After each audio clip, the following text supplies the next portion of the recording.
Hättest du manchmal auch gerne maximalen Fokus, um einfach all die Projekte abzuarbeiten, die dir wichtig sind und die dich weiterbringen? Dann bleib auf jeden Fall dran, denn in dieser Solo-Episode von Erfolgsgeflüster werde ich dir jetzt gleich mal meine 20 besten Tipps teilen, die ich für mich über die Jahre hin gefunden habe, die einfach funktionieren, dass ich maximal fokussiert bin und sogenannte Deep Work Sessions machen kann.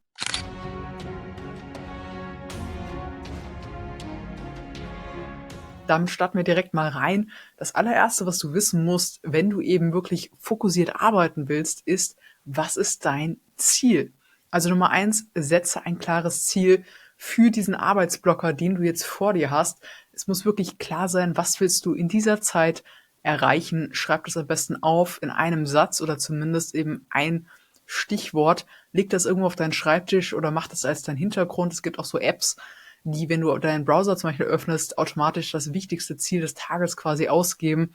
Irgendwas in dieser Art brauchst du auf jeden Fall, dass dir klar ist, hey, das ist der Fokus für diese Session, die ich jetzt hier vor mir habe, das will ich erreichen. Und erst wenn ich das erreicht habe, ist die Session eben auch erfolgreich. Also Nummer eins, nochmal klare Ziele setzen, denn Klarheit hilft dir dabei, fokussiert zu bleiben. Die Nummer zwei ist eben, dass du sogenannte Deep Work Sessions wirklich auch in deinem Kalender schon vorplanst. Das heißt, du schaust am Ende der Woche, wo kannst du nächste Woche zum Beispiel eben diese Deep Work Sessions in deinem Kalender unterbringen. Im besten Fall hast du dafür sogar sogenannte Serientermine in deinem Kalender festgelegt, wo du einfach mal weißt, okay, montags morgens von 8 bis 10 ist meine Deep Work Session oder vielleicht ist es bei dir mittwochs von 9 bis um 11 oder was auch immer. Aber mach diese Slots in deinem Kalender eben verbindlich, im besten Fall eben als Serie, damit da auch nichts dazwischen kommt. Das heißt, Nummer zwei ist eben, dass du diese Deep Work Sessions wirklich fest planst, dass du ungestört bist in dieser Zeit. Deswegen ist halt auch wichtig, dass du vorher schaust, okay, wo bin ich denn an dieser Uhrzeit? Wer könnte mich potenziell ablenken? Und einfach dafür sorgst, dass du wirklich im besten Fall zu Hause bist, in deinem Homeoffice, wo du einfach ungestört bist, wo vielleicht eben nicht gerade Familie oder Kinder oder Kollegen eben in der unmittelbaren Nähe sind und dann alle 5 Minuten an deine Tür klopfen. Das hilft nicht dabei, wenn du fokussiert arbeiten willst. Deswegen plan diese Deep Work Sessions fest ein und schau einfach, dass du da in der Zeit wirklich auch maximal ungestört bist. Kommunizier das natürlich entsprechend auch mit deinen Mitmenschen zu Hause zum Beispiel oder auch im Büro, dass du in dieser Zeit einfach nicht gestört werden darfst oder wenn, was die Parameter sind, wann man dich wirklich doch stören darf, für welche Notfälle und was wahrscheinlich auch warten kann. Tipp Nummer drei ist ganz klar digitale Ablenkungen eliminieren. Das heißt vor allem, das, was wir alle jeden Tag natürlich benutzen, und zwar hier unser Handy, das gehört nicht in dein Zimmer, wenn du eine Deep Work Session machst. Wenn du nicht gerade Social Media Content machst, und das würde ich tatsächlich nicht als Deep Work Session bezeichnen, sondern eben als kreative Arbeitssession, für eine richtige Deep Work Session, wo du wirklich maximalen Fokus brauchst, gehört das Handy nicht in das Zimmer, in dem du gerade arbeiten willst. Das heißt, leg es in ein anderes Zimmer, mach's mindestens in Flugmodus, wenn du es nicht weglegen kannst und vor allem leg's wirklich aus deinem Sichtbereich raus. Ich habe das selber auch mit der Zeit lernen dürfen. Am Anfang dachte ich auch, okay, Flugmodus reicht. Ja, ich leg's neben mich auf dem Schreibtisch, das passt schon, so viel Willenskraft habe ich. Das hast du an guten Tagen, aber nicht jedes Mal, wenn du so eine Deep Work Session hast. Also oft, es liegt dann einfach da in Griffweite und du greifst halt mal automatisch danach, nach einer Weile, ohne es zu merken. Und du merkst es eben erst nach ein paar Minuten, wenn du schon wieder vielleicht in irgendeiner App bist oder ähnliches, die dich einfach ablenkt. Deswegen leg es mindestens aus dem Sicht- und Griffbereich. Ja, also wenn du eine Schublade irgendwo hast, wo du aufstehen musst und hinlaufen müsstest, dann ist das auch ein guter Ort. Das funktioniert auch sehr gut. Vor allem, wenn du eben diese Willenskraft wirklich auch schon trainiert hast und diese Routinen entwickelt hast, dass du fokussiert arbeitest. Aber am Anfang absolute Empfehlung, leg das Handy in ein anderes Zimmer und bleib da wirklich natürlich am Anfang mit Willenskraft stark, dass du gar nicht erst hingehst, auch nicht, wenn du auf Toilette gehst oder so. Aber mit der Zeit wird es einfach immer leichter. Du legst es dahin, machst es am besten trotzdem auch im Flugmodus, damit einfach auch es nicht klingelt oder sowas. Und dann fällt dir das viel leichter, fokussiert zu bleiben. Also probier das unbedingt mal aus, wenn du das noch nicht so machst. Denn es macht einfach einen riesigen Unterschied.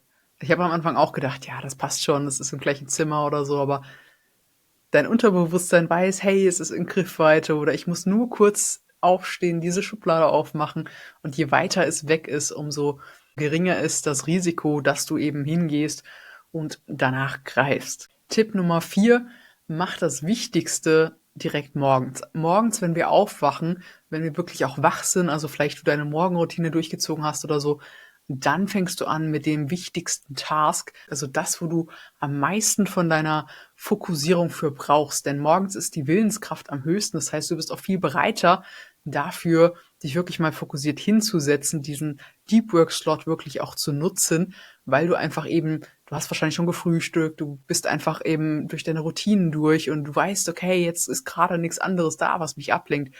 Je später des Tages, du hast schon ganz viele Entscheidungen getroffen, du hast ganz viele neue Eindrücke gesammelt, weil du vielleicht Gespräche hattest mit anderen Menschen, weil du irgendwas erlebt hast. Du hast vielleicht irgendwie Hunger, deine Energie ist schon runter, du warst vielleicht auch schon im Gym oder sowas. Und es fällt dir einfach viel schwerer dann, dich wirklich hinzusetzen und fokussiert zu arbeiten. Das heißt nicht, dass du nicht auch mal eine Deep Work Session abends machen kannst.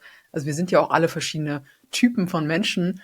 Ich kann abends auch super produktiv arbeiten, habe das auch in der Uni-Zeit jahrelang eben so gemacht, dass ich abends zwischen 8 und 11 teilweise in der Bibliothek saß und dann an meiner Bachelorarbeit und Ähnliches geschrieben habe. Das funktioniert auch. Aber so für das Wichtigste, gerade so im Business-Kontext, ist es halt schon so, dass wir einfach morgens diese Willenskraft am meisten haben und deswegen da auf jeden Fall anfangen sollten mit dem wichtigsten Task, denn dann gehst du auch viel entspannter durch den Tag, wenn du weißt, dass du das Wichtigste schon erledigt hast. Du kannst ja eben, wie gesagt, trotzdem dich abends auch nochmal hinsetzen zu einer Deep Work Session, finden, das für dich gut funktioniert. Bei mir ist es so, an manchen Tagen geht das gut, an anderen Tagen habe ich keine Energie mehr. Aber fang auf jeden Fall früh an mit den Dingen, die wirklich wichtig sind. Und deswegen empfehle ich unbedingt eine Deep Work Session am Morgen zu machen. Entweder eben nach dem Frühstück oder wenn du eben auch so ein richtiger Morgenmensch bist, wie ich das inzwischen bin, dann kannst du das auch direkt vorm Frühstück schon machen, dass du einfach dich schon mal eine Stunde wirklich hinsetzt, ohne Ablenkung. Also ich persönlich liebe das, gerade im Winter, wenn es draußen noch dunkel ist, einfach direkt nach dem Aufstehen einmal kurz durchs Bad und dann an den Schreibtisch, großes Glas Wasser trinken und dann einfach wirklich eine Stunde lang fokussiert arbeiten, bevor quasi die Welt da draußen erwacht. Das ist auf jeden Fall auch richtig cool. Aber da musst du einfach dein Ding finden. Probier auf jeden Fall verschiedene Uhrzeiten aus, probier verschiedene Morgenroutinen aus, damit du dann einfach möglichst gut in diese Morgensession starten kannst und wirklich mit vollem Fokus deine Dinge abarbeiten kannst. Tipp Nummer 5 ist ganz klar ein aufgeräumter Arbeitsplatz.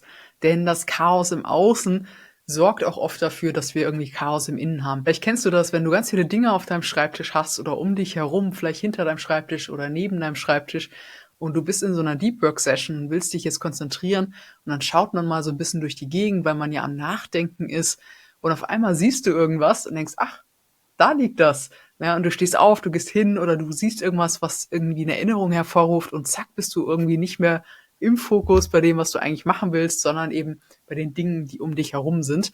Das ist eben zum einen alles, was um deinen Schreibtisch herum ist, also in deinem Arbeitszimmer zum Beispiel, aber eben auch natürlich, was auf deinem Schreibtisch liegt. Die Dinge sind natürlich noch mehr im Fokus, wenn sie dort liegen und klauen dir eben eigentlich den Fokus, den du fürs Arbeiten brauchst. Was für mich sehr gut funktioniert hat, einige Jahre ist tatsächlich, dass ich vor einer Wand gearbeitet habe. Also der Schreibtisch hat eine Wand angestarrt quasi. Bei mir sind es jetzt aktuell so Holzpaneele, die man auch manchmal in meinen Videos sieht.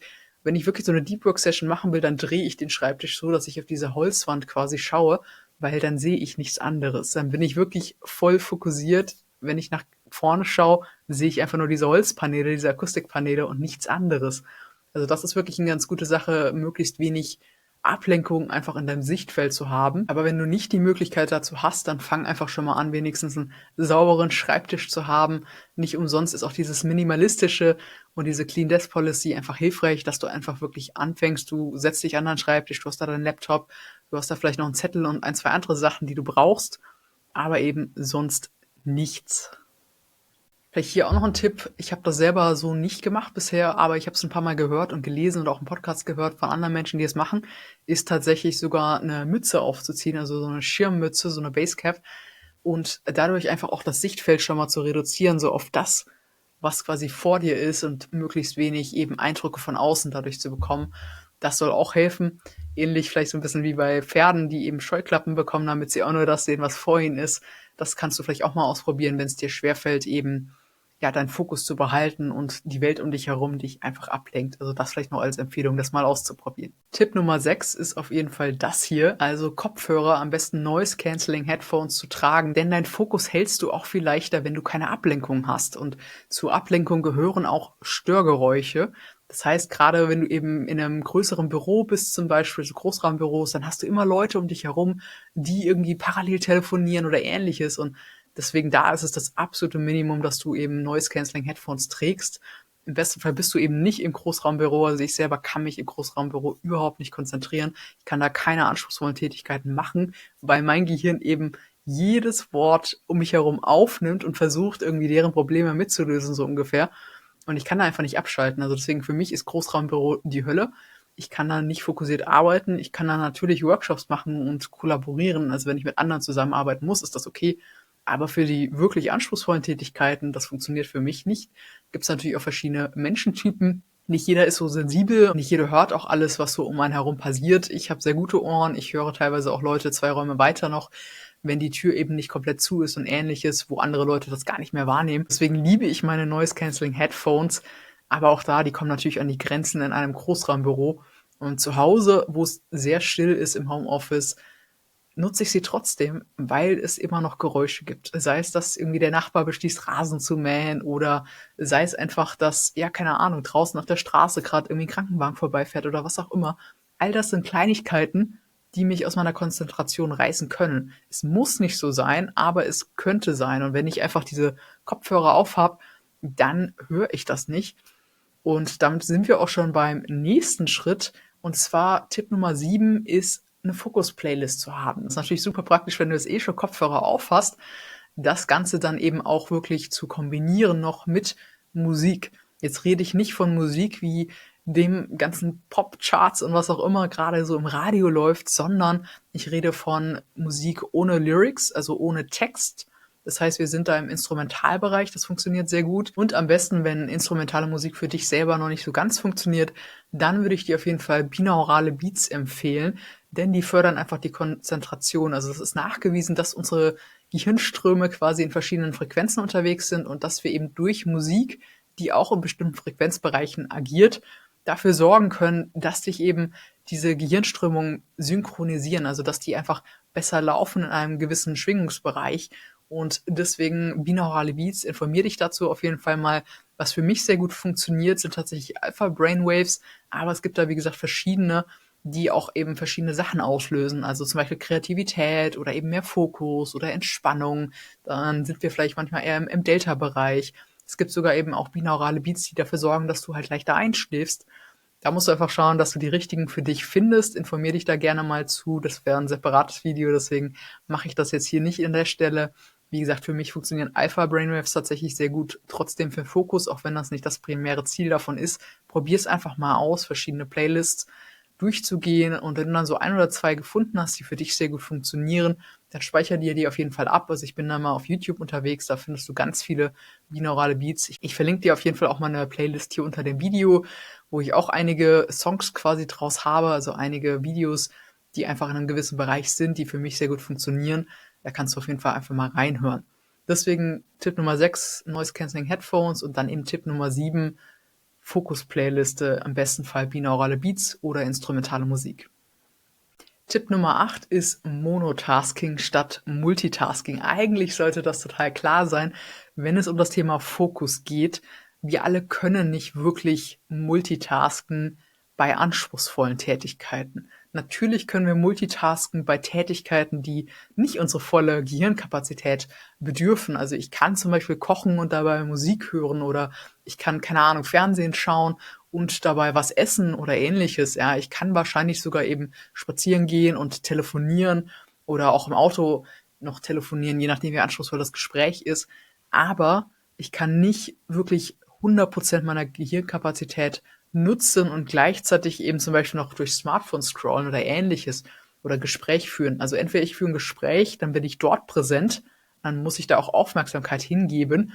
Und diese Aufmerksamkeit fehlt mir natürlich, wenn ich stattdessen oder parallel dazu versuche, eben was Kompliziertes zu lösen, also irgendwie ein Problem zu lösen oder mir ein Konzept auszudenken. Deswegen vergiss Multitasking. Das meine ich absolut ernst. Wenn du eine Deep Work Session machen willst, wenn du wirklich ein Ziel erreichen willst, wenn du ein Problem lösen möchtest in einer gewissen Zeit, mach nichts anderes. Monotasking funktioniert, Multitasking funktioniert an der Stelle absolut nicht.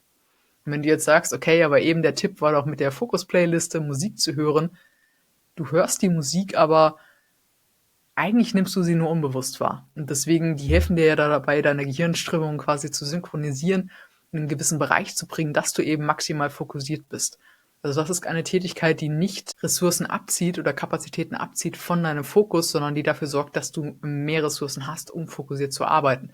Und deswegen eben Musik ohne Lyrics. Sobald du jetzt irgendwie deinen Lieblingssong hörst zum Beispiel und da wird eben gesprochen oder gesungen, dann bist du automatisch bei den Lyrics mit deiner Aufmerksamkeit und diese Kapazität fehlt dir halt einfach dabei beim fokussiert Arbeiten. Deswegen probier verschiedene Musik aus und mach's auf jeden Fall ohne Lyrics. Das ist eine absolute Empfehlung. Und natürlich wird auch nicht jeder Song gut für dich funktionieren und deswegen ist es so ein Lernprozess, herauszufinden, welche Lieder funktionieren denn für dich, welche Frequenzen zum Beispiel funktionieren gut für dich, dass du eben teilweise gar nicht mehr wahrnimmst, dass das gleiche Lied gefühlt irgendwie 2 Stunden läuft, weil du so im Fokus bist. Du nimmst die ersten paar Sekunden wahr, dann fängst du an zu arbeiten, du kriegst gar nicht mehr mit. Also ich selber wach quasi manchmal so ein bisschen aus meinem Fokus auf, wenn dann irgendwie nach 2 Stunden das Video mal zu Ende ist oder wenn eben auf einer Playlist dann irgendwie nach, keine Ahnung, 5 oder 10 Minuten mal ein anderes Lied kommt, dann merke ich, ach krass, ja, ich habe ja gerade was gehört, aber davor oder dazwischen nehme ich das teilweise gar nicht wahr, weil ich so tief drinne bin in meiner Konzentration. Und das ist eben ein Prozess, dahin zu kommen, dass du da die richtige Musik quasi findest, die dich unterstützt. Es kann auch sein, dass du gar keine Musik brauchst. Also vielleicht bist du auch einfach in der Lage, dass du schon so die Ruhe in dir selbst bist, dass du komplett fokussiert arbeiten kannst. Vielleicht eben trotzdem mit Kopfhörern, auch wenn du gar nichts hörst, sondern einfach nur die Geräusche um dich herum quasi ausblendest damit. Bei mir ist es tatsächlich inzwischen so, dass wenn ich diese Kopfhörer aufziehe, ich brauche nicht immer Musik. Aber dadurch, dass ich sie aufziehe, bin ich automatisch in diesem State drin, also in diesem Zustand, dass mein Kopf jetzt weiß, okay, ich sitze am Schreibtisch, ich ziehe die Kopfhörer auf. Das heißt Fokus. Aber das ist ein Prozess, da halt hinzukommen. Und deswegen an anderen Tagen, wo ich vielleicht irgendwie ein bisschen aufgekratzter bin, ich habe schon ein paar Dinge erlebt oder am Vortag ist irgendwas passiert, da hilft es mir halt einfach mit der Musik da runterzukommen und eben reinzukommen in diese Fokusschiene. Tipp Nummer 9 ist ganz klar, eine To-Do-Liste zu haben und eben Timeboxing. Wir haben ja mit Tipp Nummer 1 schon gesagt, wir brauchen ein klares Ziel. Jetzt sind wir eben dabei, dass du dieses Ziel runterbrichst in verschiedene Bausteine, damit du eben jederzeit, wenn du auf diesen Zettel guckst oder auf deine digitalen Notizen, weißt, okay, was ist das nächste, was ich jetzt noch erledigen muss, damit ich dieses Ziel erreiche. Und das Timeboxing ist extrem wichtig, denn es gibt das Parkinson'sche Gesetz, das heißt, du brauchst so viel Zeit, wie du dir eben gibst.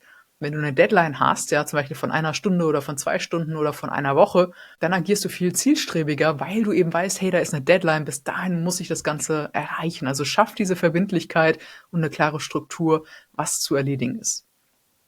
Tipp Nummer 10 sind regelmäßige Pausen. Es gibt verschiedene Techniken, wie zum Beispiel die Pomodoro-Technik oder ähnliches, wo du eben sagst, hey, du arbeitest zum Beispiel 25 Minuten konzentriert, dann machst du 5 Minuten Pause. Gibt das Gleiche natürlich auch für eine Stunde.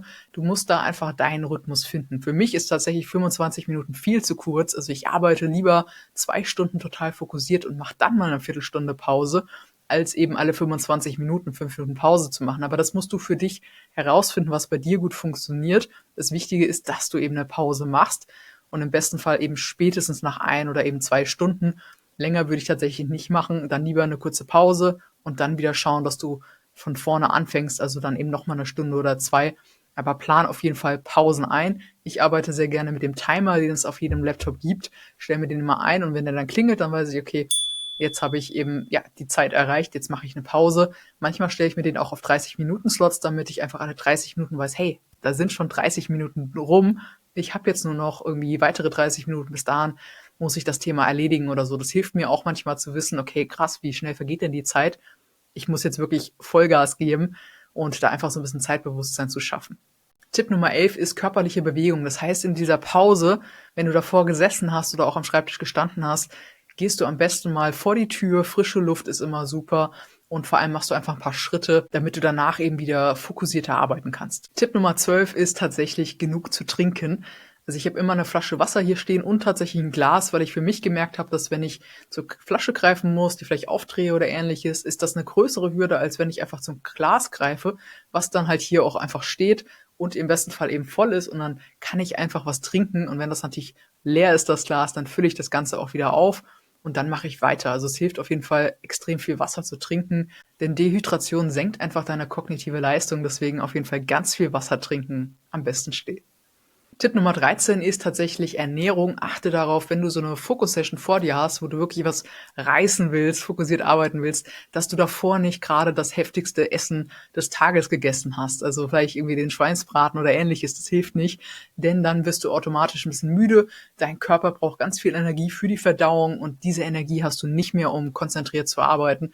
Deswegen arbeite ich, wie gesagt, morgens ganz gerne auch mal nüchtern, irgendwie 1 oder 2 Stunden oder eben mit leichter Nahrung. Tatsächlich helfen da auch Proteine und gute Fette natürlich, dass du eben wach bleibst, aber sorg einfach dafür, dass du nicht diesen riesen Zuckercrash hast oder eben so eine richtig deftige Mahlzeit gegessen hast, wenn du fokussiert arbeiten möchtest. Tipp Nummer 14 ist die Schlafqualität. Wenn du nicht ausgeschlafen bist, dann kannst du nicht konzentriert arbeiten, vor allem nicht über längere Zeit. Deswegen sorg dafür, dass du genug schläfst. In der Regel für die meisten Menschen ist das irgendwo zwischen 7 und 9 Stunden. Bei mir sind es tatsächlich ziemlich genau 8 Stunden. Wenn ich nicht 8 Stunden geschlafen habe, merke ich das sofort.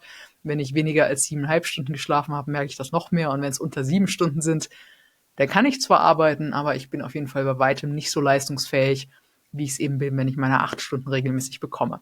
Da musst du deinen Rhythmus finden. Achte wirklich darauf, dass du das ein Stück weit trackst, dass du eben rechtzeitig ins Bett gehst, wenn du morgens eine Deep Work Session planst oder einfach generell fit sein möchtest für Sport oder die Arbeit oder sonstige Dinge. Thema Schlaf, massiv unterschätztes Thema. Tipp Nummer 15 ist, dass du mentale Klarheit bekommst durch eben zum Beispiel Meditation oder Atemübung. Worum geht es dabei? Kopfkino aus. Wir alle kennen es, es passiert ständig irgendwas in unserer Welt, die sehr schnelllebig ist. Und wenn dieses Kopfkino da oben noch rattert, dann kannst du nicht fokussiert arbeiten. Deswegen, wenn du mal so richtig aufgekratzt bist und aber eigentlich jetzt voll konzentriert arbeiten müsstest, weil du Dinge erledigen willst, dann nimm dir wirklich mal ein paar Minuten. Manchmal reichen 5 Minuten, manchmal sind es 2 Minuten, manchmal sind es 10 Minuten und versuch wirklich runterzufahren. Entweder durch Meditation oder durch Atemübungen oder für all diejenigen, die sagen, das ist alles nicht meins, einfach mal durch gar nichts machen. Setz dich mal wirklich hin, wenn du so aufgekratzt bist und stell einen Timer meinetwegen, 2, 3 Minuten, 5 Minuten maximal und mach einfach mal gar nichts. Und allein dadurch, du atmest, machst nichts sonst, kommst du schon viel mehr bei dir an, was dich eben ruhiger werden lässt und dann kannst du auch anfangen, konzentriert zu arbeiten. Tipp Nummer 16 ist ein für mich Geheimtipp und zwar mach dein Zimmer dunkel. Also gerade tagsüber, wenn es draußen die Sonne scheint, draußen die Welt lebt, es sind ganz viele Geräusche da, dann haben wir schon gesagt, wie wir geräuschelos werden, aber sorg dafür, dass du nicht jedes Mal, wenn du aus dem Fenster guckst zum Beispiel, irgendwie abgelenkt wirst, weil da eben Autos fahren oder weil da die ganze Zeit ein Vögelchen auf deiner Fensterbank rumhüpft, was auch immer. Also mir persönlich, das ist eine Geschmackssache, aber mir hilft es massiv, mein Zimmer abzudunkeln, so wie jetzt gerade zum Beispiel auch für den Podcast, weil dann habe ich einfach keine Ablenkung. Das heißt, Rollern runter oder eben mindestens den Vorhang davor, denn weniger Ablenkung bedeutet automatisch mehr Fokus. Tipp Nummer 17 ist Licht. Sorg dafür, dass du ein angenehmes Licht hast, was aber natürlich nicht so ein dämmeriges Licht ist, weil dann wirst du automatisch ein bisschen müder. Und was auch wichtig ist beim Thema Licht ist, dass eben der Kontrast nicht zu hoch ist zwischen deinem Bildschirm und dem Zimmer um dich herum. Also ich habe eben schon gesagt, ich dunkel mein Zimmer ab und das bedeutet automatisch, dass ich auch meine Bildschirme abdunkel. Und dadurch ist der Kontrast nicht so hoch. Jetzt habe ich natürlich eben auch diese Softboxen hier. Tatsächlich habe ich eine Softbox auch immer an beim Arbeiten, weil ich das als ein sehr angenehmes Licht empfinde auf einer relativ niedrigen Stufe. Aber dadurch bin ich einfach viel mehr im Fokus. Für mich funktioniert das sehr gut. Und meine Augen werden auch nicht so müde, weil das Licht ist heller als die Bildschirme. Die Bildschirme sind aber natürlich auch nicht komplett dunkel, sondern einfach so, dass ich drauf gucken kann, ohne dass ich jetzt irgendwie die Augen aufreißen muss oder irgendwie zusammenkneifen muss, weil da der Kontrast so hart ist. Also ich kenne ganz viele Menschen, die arbeiten mit krass hellen Bildschirmen und denen tut irgendwann die Augen weh. Da gibt's natürlich diese Sprays für, das kann ich natürlich auch empfehlen, wenn du das halt aus Versehen mal wirklich hast und dass deine Augen irgendwie trocken sind von zu viel Bildschirmzeit, dann gibt's diese Sprays, wo du einfach letztlich Wasser mit eben 1, 2 Stoffen vielleicht, aber vor allem Wasser reicht meistens auch aus, dir quasi auf die geschlossenen Augen sprühst und dadurch werden die Augen so ein bisschen befeuchtet und es ist ein bisschen angenehmer zum Arbeiten. Aber eigentlich, wenn du das hast, dann solltest du aufhören, am Bildschirm zu arbeiten und vor allem deine Lichtquellen mal überdenken, denn das sollte eigentlich nicht passieren. Früher hatte ich das öfters, da hatte ich keine Ahnung von Ausleuchtung und eben der Bildschirmhelligkeit. Inzwischen habe ich das gar nicht mehr und das, obwohl ich eigentlich jeden Tag ja 10, 12 Stunden teilweise am Bildschirm verbringe. Und deswegen achte drauf, dass du ein gutes Licht findest, am besten ein Licht von der Seite. Und das ist auch ein Grund, warum das mit dem Rollladen ganz gut funktioniert. Denn viele haben ja irgendwie den Rollladen dann offen und dann kommt da die Sonne rein und du hast ständig wechselnde Lichtverhältnisse. Das ist teilweise super unangenehm. Oder du guckst ins Licht und dadurch ist der Kontrast so hart und so unangenehm, wenn du auf den Bildschirm gucken willst. Deswegen sorge immer dafür, dass das Licht im besten Fall so von der Seite kommt oder irgendwie von oben, aber halt nicht so frontal auf dich und dass der Kontrast eben nicht zu hart ist. Tipp Nummer 18 ist Brain Dump. Auch das ist ein ganz cooler Tipp. Und zwar hab immer irgendwie ein Blatt Papier auf deinem Schreibtisch liegen. Der ist ja sonst relativ ausgeräumt, das haben wir ja vorhin schon geklärt. Aber manchmal fällt dir irgendwas ein, während du arbeitest. Und wenn du das nicht sofort aufschreibst, dann beschäftigt dich das die ganze Zeit und dadurch reißt es dich halt raus aus der Konzentration. Deswegen hab immer irgendwie einen Stift und Papier da liegen oder ein digitales Notepad, wo du einfach eben ja kurz Notizen ausspeichern kannst und dann kannst du weitermachen und musst dich darum nicht mehr kümmern, weil da kannst du ja später drauf gucken, du hast es nicht vergessen. Tipp Nummer 19 sind Routinen. Ich habe es vorhin schon mal kurz angerissen. Wenn ich Kopfhörer aufziehe, dann weiß mein Gehirn, jetzt sind wir in der Fokus-Session. Und das hilft mir einfach dabei, selbst wenn ich die nicht mal anhab. Also manchmal habe ich die nicht mal an, also angeschaltet. Ich habe keine Musik drauf, aber ich weiß, okay, ich bin jetzt im Fokus. Und deswegen ziehe ich sie jetzt tatsächlich auch wieder ab, damit mein Gehirn eben weiterhin weiß, okay, wenn ich die Dinge aufziehe am Schreibtisch, dann heißt das maximale Fokussierung. Und deswegen da eine Empfehlung, was auch immer es für dich ist, aber mach so ein, zwei Sachen, die du immer wieder machst, damit dein Gehirn einfach lernt, okay, jetzt ist Fokuszeit. Für mich sind es die Kopfhörer aufzuziehen, runterzukommen, dann bin ich fokussiert. Bei dir ist es vielleicht, dass du immer einfach vorher ein Glas Wasser trinkst, dass du eben ja deine Bildschirme anmachst, kurz deinen Schreibtisch aufräumst, dass das so eine Routine ist, wo dein Gehirn einfach weiß, okay, jetzt gleich arbeite ich konzentriert. Und Tipp Nummer 20 ist, dass du deine Raumtemperatur kontrollierst. Das heißt, achte darauf, dass dein Raum nicht zu warm ist, denn wenn es warme Luft ist, die macht oft müde. Auch das wieder ein Grund dafür, eben gerade im Sommer den Rollladen runterzumachen, dann wird es gar nicht erst zu warm. Wenn es zu warm ist, kannst du dich nicht mehr gut konzentrieren, brauchst aber auch frische Luft, das heißt regelmäßig durchlüften hilft auf jeden Fall auch. Und wenn du eine Frostbeule bist wie ich und in einem Zimmer eben arbeiten willst oder was nicht zu warm ist, dann sorg dafür, dass dir selber schon warm ist. Also ich habe zum Beispiel im Winter oft irgendwie ein Kirschkernkissen irgendwie auf dem Schoß oder so oder auch eine Decke, damit ich eben selber nicht friere, weil wenn ich friere, kann ich auch nicht konzentriert arbeiten. Aber die Luft, die ich atme um mich herum, die darf eben nicht zu warm sein. Und das ist einfach nochmal so ein Tipp, auf den du achten solltest. Wenn du merkst, dass deine Konzentration weniger wird, dann ist es in der Regel Zeit dafür zu lüften. Das hilft auf jeden Fall. Und eben mal zu prüfen, ob es nicht vielleicht zu warm ist. Ich hoffe, da war was für dich dabei. Ich bin super gespannt, was deine Tipps sind für maximale Konzentration und Fokus. Schreib das sehr gerne in die Kommentare. Abonniere gerne den Kanal, den Erfolgsgeflüster-Podcast hier. Das hilft mir auf jeden Fall dabei, weiter Videos zu machen. Und ich freue mich, wenn du nächste Woche wieder einschaltest zur nächsten Folge Erfolgsgeflüster. Mach's gut und bis dann.